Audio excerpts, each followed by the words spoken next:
Assalamualaikum warahmatullahi wabarakatuh. Sebelumnya perkenalkan, nama saya Indayanti dengan NIM 19010400059, Prodi Komunikasi Penyiaran Islam tahun 2019. Nah, di sini saya akan membahas tentang teori-teori komunikasi organisasi. Sebelum saya membahas tentang teori-teori komunikasi organisasi, terlebih dahulu saya akan membahas tentang pengertian komunikasi organisasi. Nah, mungkin teman-teman sudah tidak asing lagi dengan komunikasi organisasi.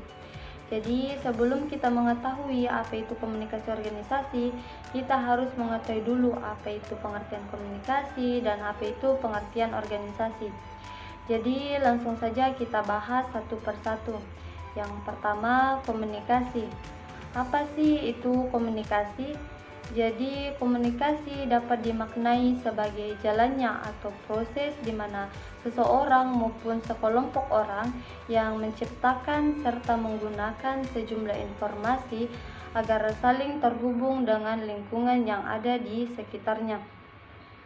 Secara umum, komunikasi dapat dilakukan secara verbal serta dapat dipahami oleh kedua belah pihak yang bersangkutan.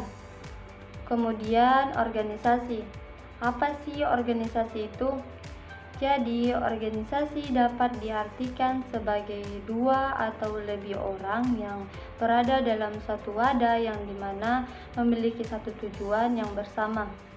Tujuan tersebut nantinya akan dicapai bersama dengan anggota dari organisasi tersebut melalui kerjasama dari kedua belah pihak atau dari pihak yang bersangkutan di dalam organisasi tersebut. Kemudian, menurut Eric dalam Little, John and Cross di tahun 2009, komunikasi organisasi merupakan suatu proses yang terdiri dari bahasa dan interaksi sosial yang dapat mendorong tindakan yang terkoordinasi demi tercapainya tujuan bersama. Dengan kata lain, komunikasi organisasi ini dapat digunakan untuk mengkoordinasikan individu yang di dalam suatu organisasi agar tetap berada di jalan menuju tujuan bersama. Nah, jadi teman-teman, itulah tadi penjelasan singkat mengenai komunikasi, mengenai organisasi, dan mengenai komunikasi organisasi. Nah, selanjutnya saya akan membahas mengenai teori-teori komunikasi organisasi.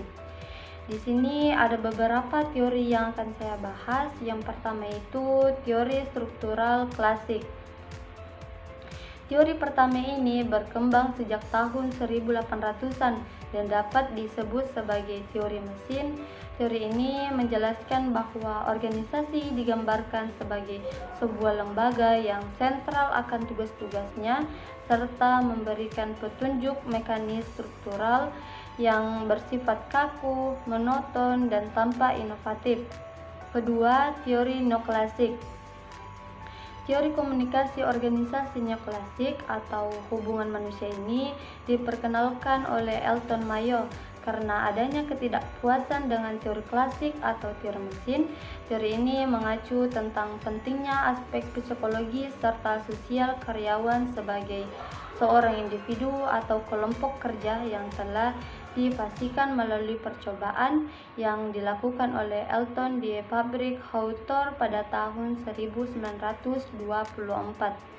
Nah, dari hasil percobaan tersebut disimpulkan bahwa pentingnya memerhatikan upah, insentif, serta kondisi kerja karyawan untuk meningkatkan produktivitas kerjanya. Yang ketiga, teori fusi. Teori ini diperkenalkan oleh Bakke pada tahun 1957. Agris menyempurnakan pendapat Bakke.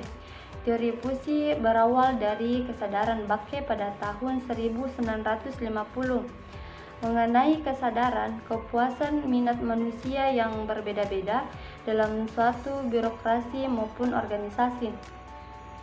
Bakke berpendapat bahwa organisasi pada tahap-tahap tertentu akan mempengaruhi seseorang individu, sementara pada saat yang sama pula individu memberikan pengaruh pada organisasi yang diperkenalkan oleh organisasi.